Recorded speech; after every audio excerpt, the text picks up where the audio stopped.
गुरु दर्शन हजुर। जय जम्बू जय शम्भु जय नमस्कार। नारायण हजुर, नारायण। नारायण हजुर जय शम्भु। अनि यो गलेश्वरको बारेमा थोरै केही भनिदिनुहुन्छ गुरु? हजुर अवश्य भनौँला नि। यो गलेश्वर धाम भनेको विश्वकै अलौकिक तीर्थस्थल गलेश्वर धाम। यो नेपालको म्याग्दी जिल्ला है, पश्चिम पशुपतिनाथ पनि भनिन्छ।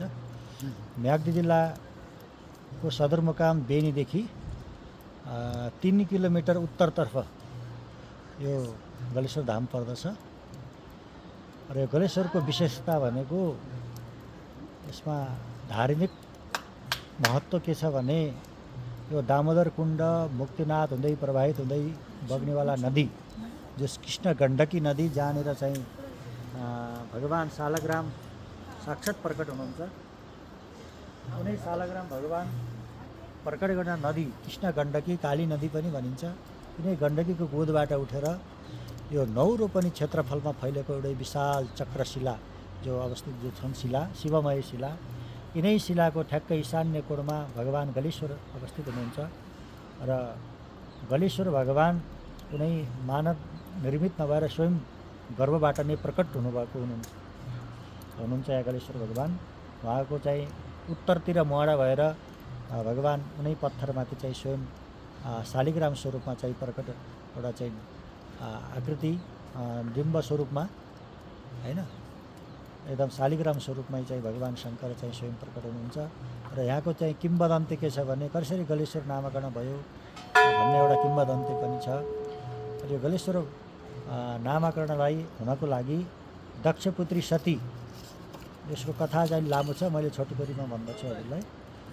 दक्षपुत्री सती जुन भगवान शङ्करसँग विवाह हुन्छ र दक्ष र चाहिँ भगवान शङ्करको अलिकति मनमुटावको कारण दक्ष प्रजापतिले अश्वमेध यज्ञ गरेको त्यो यज्ञमा भगवान शङ्करलाई निमन्त्रणा दिइन्न।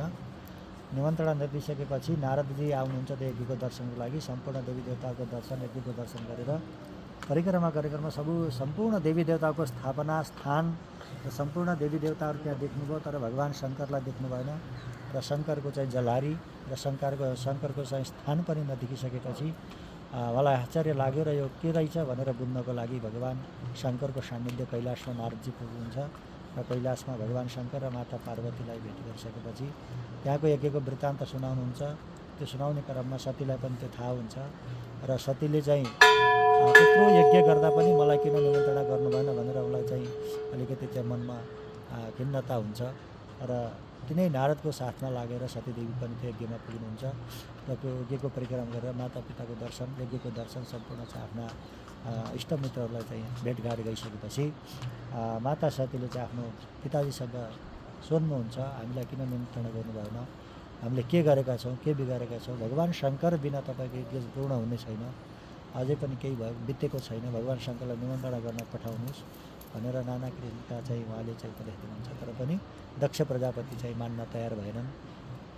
र पनि मान्न त तयार भएनन् भने त्यहाँपछि उनले विभिन्न किसिमका चाहिँ आरोप प्रत्यारोप होइन, उहाँलाई चाहिँ विभिन्न निन्दाहरू गर्न थाल्नुहुन्छ।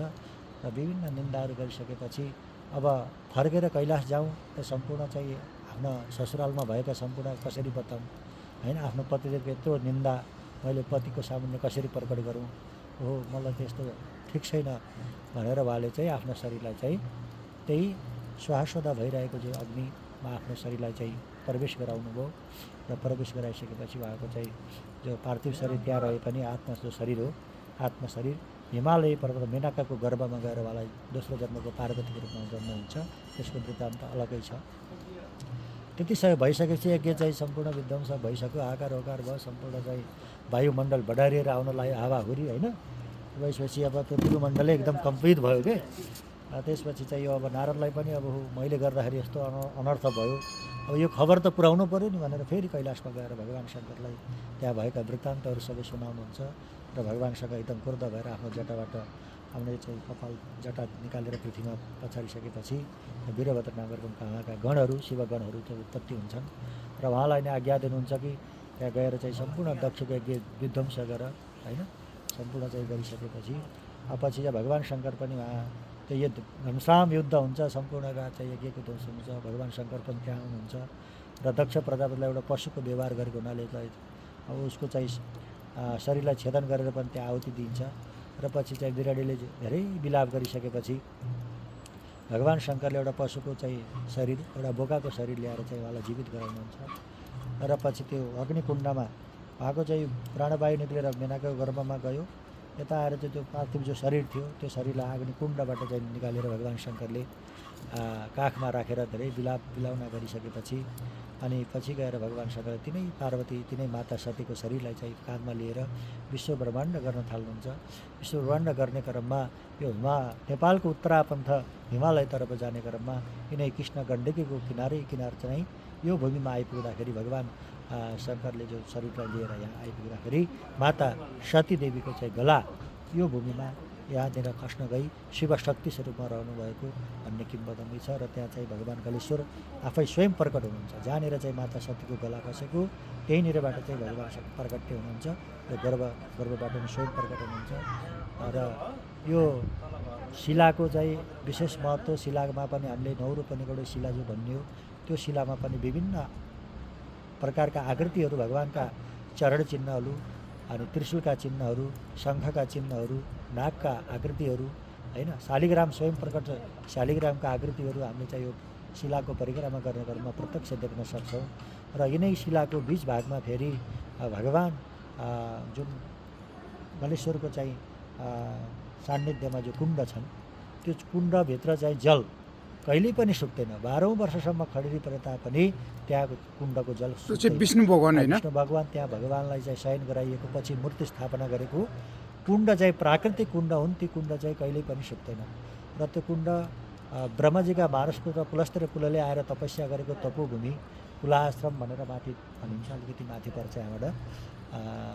कुलाश्रममा जुन यज्ञ ज्ञाति भयो त्यो यज्ञको दर्शनको लागि ब्रह्मजी पनि यो भूमिमा आइपुग्नु भएको र विभिन्न तीर्थका जलहरू ल्याएर ज्योतिर्लिङ्गहरूमा शक्तिपीठहरूमा चढाउँदै आउने क्रममा ब्रह्मजी पनि यो भूमिमा आएर भगवान् शङ्करको आराधना पूजा दर्शन गरिसकेपछि यिनै शिलालाई परिक्रमा गर्ने क्रममा अलिकति जल त्यहाँ खस्न गएको हुनाले ब्रह्म जलकुण्ड जलबराहकुण्ड नामकरण गरिएको भन्ने छ।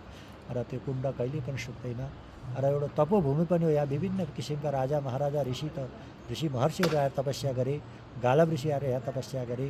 र अहिले भर्खरै हामीले 2000कै सभामा भनौँ गलेश्वर बाबाले यो भूमिमा आएर लामो समयसम्म भगवान् गलेश्वरको चाहिँ तपस्या गरेर उहाँलाई अष्टसिद्धि प्राप्ति भएको सिद्ध भूमि पनि यो हो।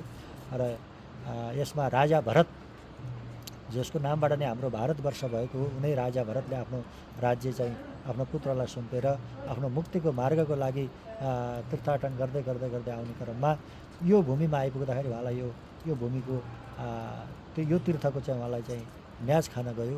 र उहाँ यहाँ लामो समयसम्म बसेर तपस्या गर्नुभयो। र पहिलो जन्ममा राजा भरत, दोस्रो जन्ममा मृगत्व धारण गरेर फेरि मृग रूपमा भएर पनि यही कालञ्जरमा घुम्नुभयो। र त्यो पशु योनिलाई पनि समाप्त गरिसकेपछि तेस्रो जन्ममा जड भरत भएर उच्च ब्राह्मण कुलमा गएर उनको मुक्ति भएको वृत्तान्त पनि भागवतमा चाहिँ प्रशस्त उल्लेख पाइन्छ। र यो चक्र नदीको किनारमा अवस्थित यो गलेश्वर धाम भनेको मुक्तिनाथको प्रवेशद्वारको रूपमा पनि गलेश्वर भगवान्लाई लिइन्छ। हामी चाहिँ उता बद्री केदार गङ्गोत्री यमुना जाँदाखेरि गलेश्वर हरिद्वारलाई हामीले चाहिँ मुक्तिको द्वार भनिन्छ।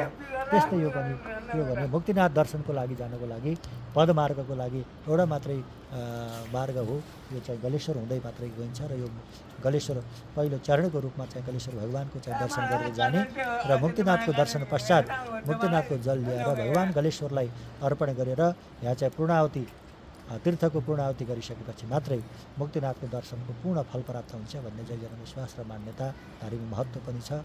र यो गलेश्वर भगवान् यहाँ चाहिँ स्वयं अवस्थित गलेश्वर भगवान् यो म्याग्दी जिल्लामा पर्दछ। जय शम्भु, जय गलेश्वर। हजुरको शुभ नाम भन्दैछु त? बद्रीप्रसाद सुवेदी। हजुरको घर चाहिँ कहाँ पर्यो हजुर? मेरो यो म्याग्दी जिल्ला नै हो। म्याग्दी जिल्ला कुन ठाउँ? जिल्ला मङ्गला गाउँपालिका वडा नम्बर 1 मा पर्छ। हस्त धन्यवाद गुरु। अब यो लोका समस्ता सुखिनो भवन्ति। जय शम्भु, जय शम्भु। जय शम्भु।